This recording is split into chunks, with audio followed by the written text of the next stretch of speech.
Wake up. Entry 15, Baltimore, Maryland, Saturday, June 27th, 7:53 p.m. I headed home, and as soon as I was in the door, I went straight to the bathroom. Stripped and stuffed everything, even my boxers, into the trash, and then stood under the hottest spray I could stand, and tried to boil off the day from my skin. My cat, Cobbler, a marmalade and white tabby, hopped up on the toilet tank and watched me with his big yellow eyes. I knotted a towel around my waist and thought about the beers in the fridge.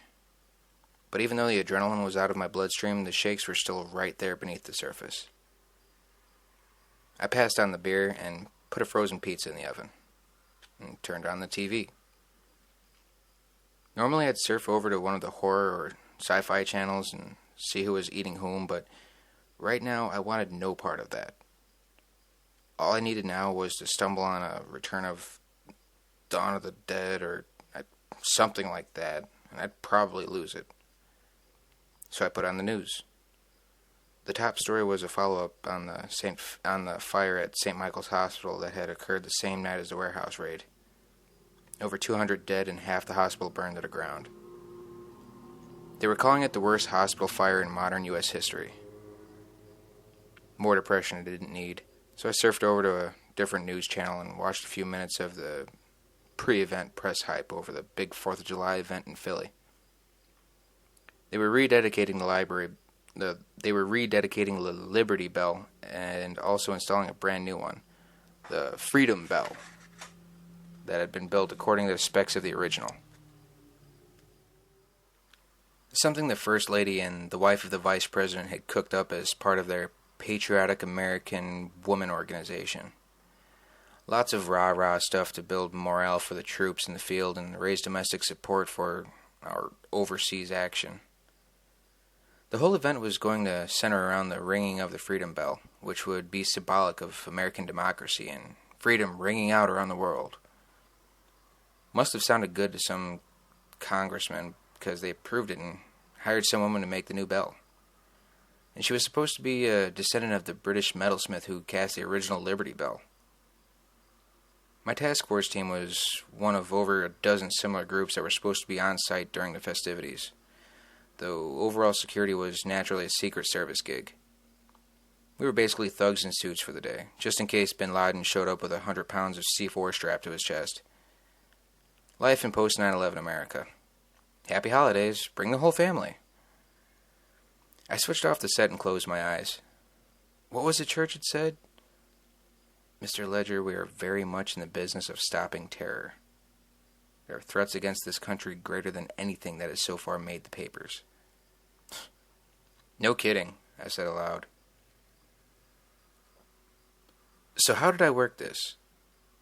I'm self-aware enough to know that I have a somewhat fractured personality. Not exactly multiple personality disorder, but clearly there were different drivers at the wheel depending on my mood, and depending on my needs. Over the years, I'd been able to identify and make peace with the three dominant personalities: the modern man, the warrior, and the cop. At the moment, all three of them are trying to grab the wheel. The modern man, the civilized part of me, was in full-blown denial mode. He hadn't wanted to believe in monsters, and he wasn't at all comfortable with Secret Service or secret government departments and all that James Bond crap. The warrior was okay with the cloak and dagger stuff because it partly defined him. It allowed him the chance to be who and what he was: a killer. He was useful in a firefight, but I seldom let him out to play. He was lousy at tea parties. Then there was the cop. That part of me had become dominant over the last few years, and he also upheld the nobler parts of the warrior's personality. The codes of ethics and the rules and shit like that. With my eyes closed, I settled back into meditative breathing and let the parts of me sort it all out. It was almost always the cop who got the others to shut the hell up. The cop was the thinker. I dismantled this thing bit by bit and laid everything on the table so the cop could take a good long look. There were parts that didn't fit. The most obvious was the fact that the terrorists we took down at the warehouse had been such a mixed bag. These guys aren't known for tolerance and team spirit. The suicide plan was also weird. Each of the hostiles at the warehouse had been infected by a disease and had to take regular doses of an antidote to stay alive. That was impressive, but it also seemed like overkill. It was too sophisticated for its own purposes, considering that the mere threat of it should have been enough.